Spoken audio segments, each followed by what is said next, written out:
losing positions, they're unfathomable for a player at that level to lose, no matter who they're playing. I can't believe what we are witnessing here. It's a true masterclass from Hikaru, but not in maybe the area you might expect. He's showing us how to win positions that are dead drawn against elite players in the world. You say it's a masterclass, man, but all I feel is that Hikaru Nakamura is the only player in the world who can make this magic happen. It's almost the kind of masterclass where you sit back and watch magic happen. You just enjoy. You just take it in. Because this is what Hikaru just does every time. And it's not luck. He creates these chances on the board. He makes it happen. He makes them appear. From where I don't even think we're on Earth anymore. I mean, this doesn't even feel like reality. Yeah, there really are no words for that. It's of course skill from Hikaru's side, but at some point skill can only take you so far there, right? Because it is just a draw. So at some point there's nothing that you can do to change the evaluation. You need some help from your opponent, and it comes down to Quang Liem not being perfectly comfortable or confident in these time scrambles. He's just not able to play anywhere close to the level of Hikaru. As soon as you get to a dead equal position, Hikaru's playing it like he's winning.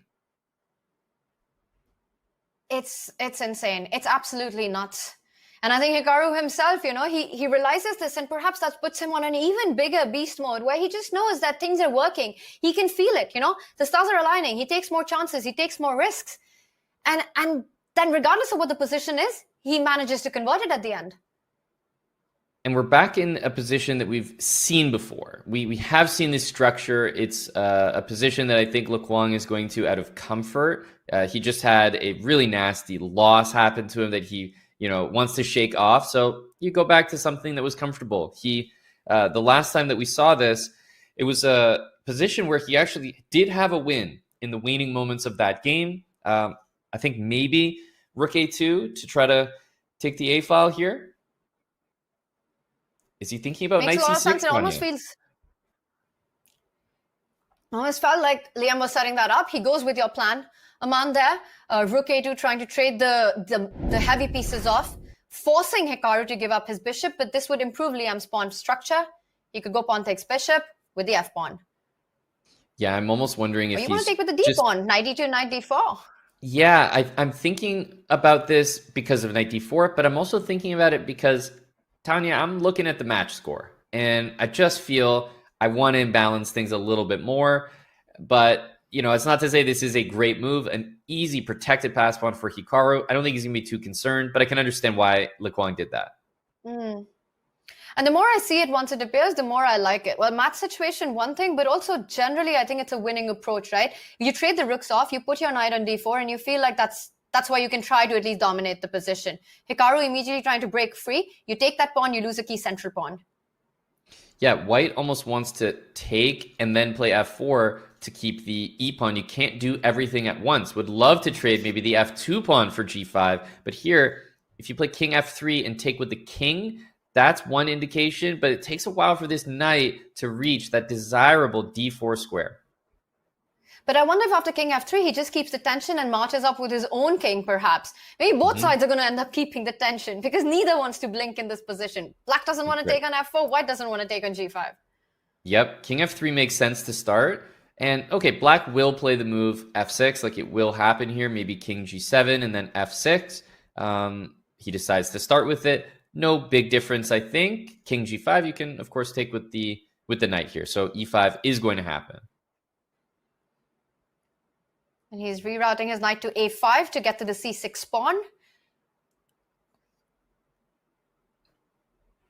Yeah, the king needs to go to D7 if you want to free this knight. And I wonder, does he have time? King D7, if you play G5, then maybe you go back to E6 and say, wait a minute, that G pawn's a little extended. And if you don't, play F3, knight A6, suddenly the B pawn is dropping, and that gets concerning. And then it all comes down to being a race, right? The G pawn trying to deflect the black king away. Will it be in time to do just that? They often say that the knight and pawn endings are a lot like king and pawn endgames. They can be played with those dynamics. So white currently has the outside passer, the G pawn, right, which is rolling up. And I wonder if that perhaps could give Liem a little bit of a chance in this endgame.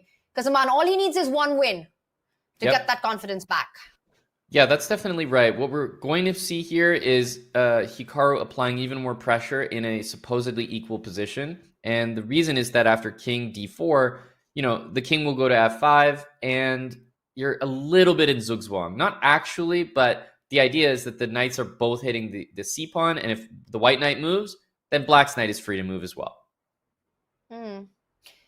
Or maybe you try to start with king to d3 and try and be a little clever about it. So that when black goes king f5, you put your king on d4 and say, you know what? Now it's your move. It's black to play. So I can keep my knight on f5. On Yeah, very a5. clever. I feel like after that, the question is like, are you too clever or are you just clever enough? And I think I like it. With 28 seconds, he's working through everything. Decides king d4, knight b7 is fine. Let's see how his calculation is. And is Hikaru about to head for the b4 pawn now that the knight is free? He does it. Knight takes pawn. The king will attack the knight. The c6 pawn about to fall next. Yep. And I think there's really nothing tricky that can happen here. Knight c1, trying to get to d3, and then maybe e5, right? Knight c1, king b4 would be a terrible, terrible move. You'd have to fall back with your king to c2, keep chasing the knight, not allowing it to fall back to d3 for the ideas that you mentioned there. And again, this is Liem. He's trying to play for more. He could have gone knight d4, simplified the position, but he wants to get his king to the b5 pawn. Yeah, I think at this point it's definitely trending towards a draw. Both sides are incentivized to give up material. And yes, this will end in a peaceful result here after c7. 7-3 is the